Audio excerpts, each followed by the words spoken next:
Close your eyes for a second and think about what scares you. Maybe it's flying. Maybe it's the dark. Maybe it's something happening to someone you love. Now ask yourself, where did that fear come from? You didn't choose it. You didn't learn it from a book. It arrived already installed, somewhere deep behind your rational mind. The fears that feel the most irrational are often the oldest. And the oldest fears in the human body weren't put there by your childhood or your culture. They were put there by a world that no longer exists. The phenomenon, 045 to 2. Psychologists have a term for fears that appear universally across cultures, across continents, across centuries, prepared fears. The idea comes from researcher Martin Seligman, who proposed in 1971 that humans, and other primates, are biologically prepared to fear certain things. Not because we experienced trauma, but because our ancestors who feared those things survived and those who didn't. The list is specific: snakes, spiders, heights, darkness, open spaces with nowhere to hide, strangers approaching from behind, not nuclear weapons, not cars, not social media. The fears embedded deepest in the human nervous system have nothing to do with the modern world, because the modern world is too new. Our brain hasn't caught up yet. Picture a human, not you. Someone 100,000 years ago. No shelter yet, no fire guaranteed. Walking through high grass in East Africa as the sun goes down. The threats were not abstract. A rustle in the grass might be wind, or it might be a leopard. The human who assumed wind and was wrong didn't pass on their genes. The human who froze, scanned, and ran survived. So the brain built a shortcut. Don't wait for evidence, react first, ask questions after. The amygdala, the brain's alarm center, processes a threat signal before the rational cortex even knows what's happening. You flinch before you think. Your heart rate spikes before you've formed a conscious thought. This is called the low road of fear processing. It's fast, it's automatic, it's ancient. And the things it's wired to detect? Movement in peripheral vision, sudden sounds, darkness, because predators hunted at night.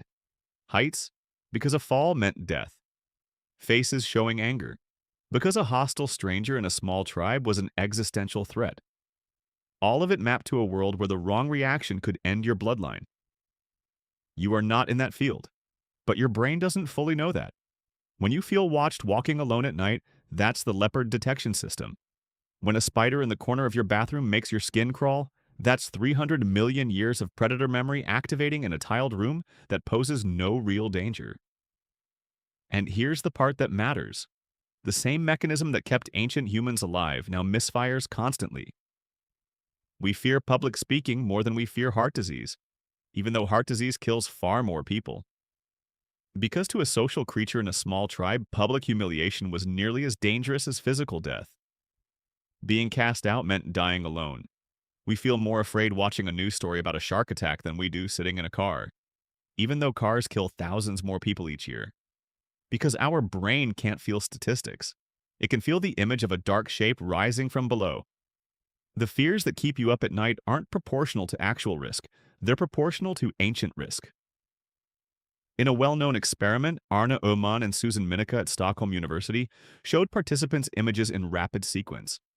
Some were neutral, flowers, mushrooms. Some were evolutionary threats, snakes, spiders. Some were modern threats, guns, broken electrical wires. Participants developed conditioned fear responses to snakes and spiders far more easily than to guns and wires. Even when the images were shown too briefly to be consciously perceived, below the threshold of awareness, the fear response to snakes still activated. The brain recognized the threat before the person knew they'd seen anything. This is prepared fear in action. The signal doesn't need to reach your conscious mind. It bypasses reason entirely. Ohman's conclusion: the brain has dedicated circuits for ancestral threats. They are faster, stickier, and harder to unlearn than any fear you consciously acquire.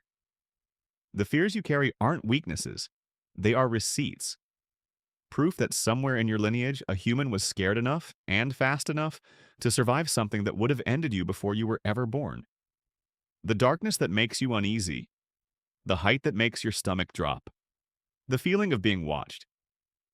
None of it is irrational. It just belongs to a different world, one that is gone but hasn't been erased. Your fear is ancient, and that means you come from a long line of people who made it through the night.